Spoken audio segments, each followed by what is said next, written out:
Hello everyone, welcome back to my channel. This is me Aparna, and this video is very special for me because it's my travel video. So I traveled from Bhopal to Manali. I just got back from Manali and it was a beautiful trip. So this was my first trip after the lockdown, and I can say my New Year vacation destination. So everything related to my experience in Manali, I would just love to share with you guys.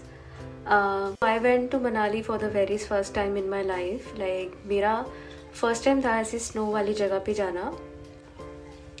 तो this is my snow and she needs some love. Okay. So everything related to my whole experience, I would like to share everything here, like how I traveled and how I went to Manali and what I have packed in my bag and what things you need to keep in your mind, especially we are going in a very extreme cold weather, so what things you need to put in your mind and everything related to first time experience for a person who never went to snow place.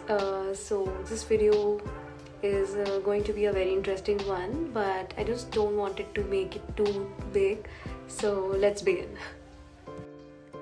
हमारी journey शुरू हुई थी Kamlapati railway station Bhopal से. मेरी train night में 11 बजे थी और मेरी ट्रेन भोपाल टू दिल्ली थी.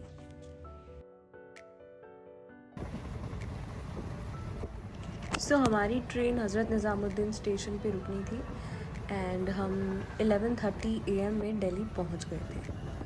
उसके बाद we took an auto rickshaw and हम वहां से डायरेक्ट गए थे मजनू का टीला.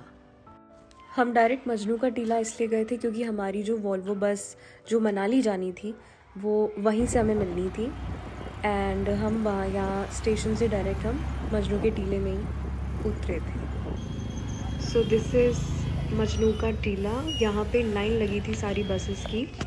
देन फिर हमारी बस भी आ गई थी जो कि थी रियो की XXL वॉल्वो बस, जो कि बहुत ही कंफर्टेबल थी एंड हमारी जर्नी बड़ी अच्छी थी. इस पे बहुत कंफर्टेबल थी. दिल्ली से निकलने के बाद कुरुक्षेत्र में हमारी बस का फर्स्ट स्टॉप था एंड यहाँ पे लोग वॉशरूम, डिनर, टी, कॉफ़ी के लिए रुके हुए थे and it was a good place but quite expensive, so कुछ भी लेने से पहले ask for the menu.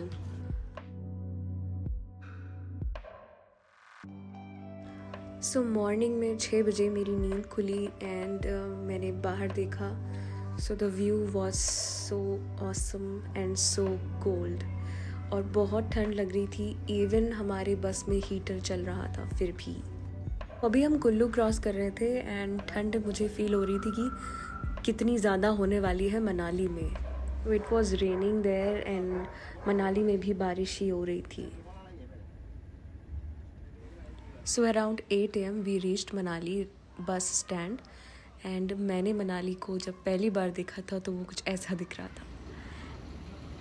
And this is so mesmerizing. I just love it. Then after we took a hotel in Mall Road and the room was so pretty and fully wooden का flooring था and half walls तक wood था. Basically मैंने ये room इसलिए choose किया था just because of its balcony. I want the mountain view but बहुत clearly तो नहीं, but अच्छा खासा mountain view था. and थोड़ा बहुत रेस्ट करने के बाद हम घूमने निकले एंड वहाँ रेन हो रही थी. ठंड बहुत ज़्यादा थी एंड रेन भी हो रही थी, which is quite disappointing. So after having lunch in Mall Road, we decided to go Hidimba Temple and look at this mountain view, which is so beautiful. And it was insane and I felt so good, really. We reached Hidimba Temple and it was beautiful. अभी भी थोड़ी थोड़ी snowfall हो रही थी and the floor was so slippery. Walk करना काफ़ी मुश्किल था. यहाँ पे बहुत ठंड थी एंड हाथ बहुत ज़्यादा ठंडे हुए थे.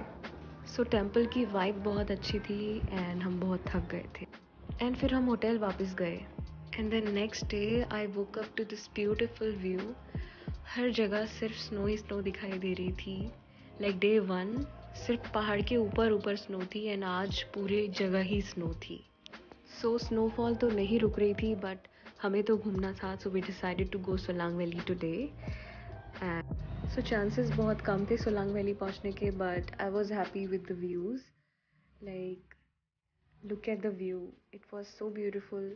स्नोफॉल हो रही थी एंड आई थिंक ये व्यास नदी है which is so pretty and everything was so beautiful. So that day traffic बहुत ज़्यादा था रोड में, तो सब अपनी अपनी कार से निकल के बाहर आ रहे थे एंड स्नोफॉल एंजॉय कर रहे थे. देन सोलांग वैली तो नहीं जाने मिला क्योंकि रोड बंद कर दिया ऊपर जाने के लिए.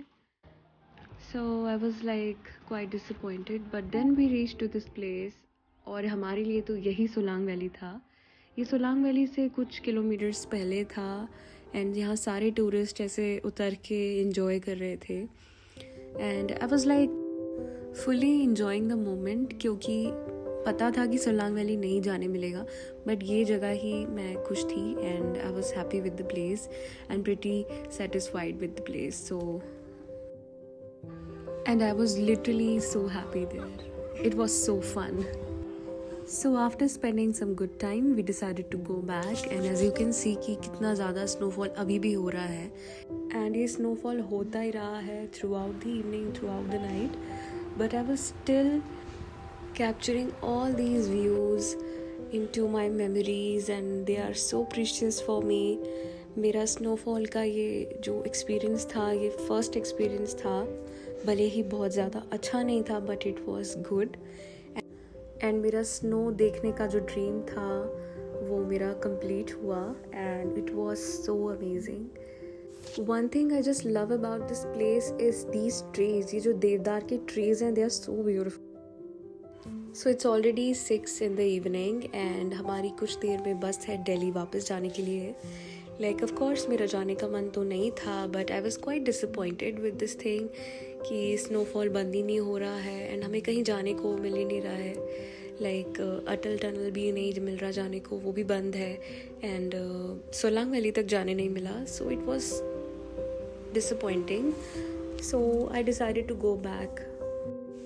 सो मैंने जाते जाते मॉल रोड से थोड़ी बहुत शॉपिंग करी एंड आई वॉज होपिंग कि हम दोबारा विज़िट करें यहाँ नॉर्मल वेदर में. बट हमारी जर्नी इतनी ईजी नहीं थी, इतनी सिंपल नहीं थी. हमने बस तो अपनी राइट टाइम पे पकड़ ली थी एंड अपनी सीट पे भी बैठ गए, but we stuck in traffic. Almost 16 hours का ट्रैफिक लगा and we all got stuck in our buses. And you can imagine कितना मुश्किल रहा होगा ऐसी ठंड में बस में रहना फॉर 16 hours. एंड फिर जब मॉर्निंग में मेरी नींद खुली तो मैंने देखा सब कुछ बिल्कुल सफ़ेद हो चुका है, हर तरफ स्नो ही स्नो है. इतना ज़्यादा ड्रीमी लग रहा था और सुबह के 7 बज रहे थे और जो इतने दिन में नहीं हुआ ये इस दिन हो गया था मेरे जाने वाले दिन. इतनी प्यारी धूप निकली and I just love sunlight. सब कुछ बहुत ही ज़्यादा अच्छा दिखने लगा था एंड लेकिन हम बहुत ज़्यादा बुरी तरह से थक गए थे एंड कई लोग तो अब भी उतर के अपने होटल्स में वापस जा रहे थे. But I was quite surprised with the view and the sunlight. ये सब कुछ बहुत ही ज़्यादा स्पेशल था और इस दिन तो बहुत ही अच्छा लग रहा था क्योंकि धूप निकल आई थी एंड सब कुछ जैसे खिल उठा हो. ये इस टाइप का ट्रैफिक लगा था. एज यू कैन सी पूरा रोड जैम था फॉर 16 hours और 17 कह सकते हैं. धीरे धीरे करके गाड़ियाँ आगे बढ़ने लगी एंड मॉर्निंग को हम बस वेट कर रहे थे हमारी बस के आगे बढ़ने का एंड वो भी कुछ देर बाद बढ़ने लग गई धीरे धीरे. But last time in mountains को देखना मेरे लिए बहुत ही ज़्यादा स्पेशल था. मैं रुकना चाहती थी बट मैं थक भी गई थी एंड आई थिंक इसके बाद सब कुछ खुल गया होगा कुछ चीज़ें, but it's okay. Like I am pretty satisfied with my whole vacation. काफ़ी एडवेंचरस हो गई थी but it was good. And one thing I learn about कि आप कभी भी ऐसी जगह जाओ तो please check the weather forecast before going. Predictions जो होते हैं वो चेक करके जाना चाहिए, वरना अगर बारिश ही होती रहेगी, स्नो ही गिरती रहेगी तो आप घूमेंगे कैसे, ये भी एक थॉट है. So I just love everything and मुझे बड़ा अच्छा लगा। जाते जाते भी मैंने सब देख ही लिया। सो बहुत अच्छी जगह है, आप ज़रूर विज़िट करें। मेरी जर्नी बहुत अच्छी थी एंड ये भी है कि माउंटेन्स में जाने की खुशी अलग होती है। ये वाइब भी अलग लेवल की होती है which is so insane and beautiful. मैं जाते जाते भी ये सारे जो व्यूज़ हैं इन्हें अपनी मेमोरीज़ में शामिल कर रही थी like, and I just felt I am literally gonna miss everything. ये क्लाउड्स, ये माउंटेन्स एंड ये ट्रीज स्पेशली मैं बहुत मिस करने वाली हूँ and I just love this place so much. So जैसे जैसे हमारी बस आगे बढ़ रही थी ये माउंटेन्स दूर होते जा रहे थे एंड हमारी बस चल पड़ी एंड देखते ही देखते माउंटेन्स स्नो पीछे छूट गए एंड हम निकल गए। सो बहुत ही मिक्स्ड फीलिंग थी कि देखते ही देखते हमारी जो ये जर्नी है ये एंड होने वाली है। एंड ऑलमोस्ट सुबह के 4 बजे हम दिल्ली पहुंच चुके थे एंड सुबह की ट्रेन से I am back to Bhopal and यहाँ मेरी जर्नी ख़त्म। I still miss Manali.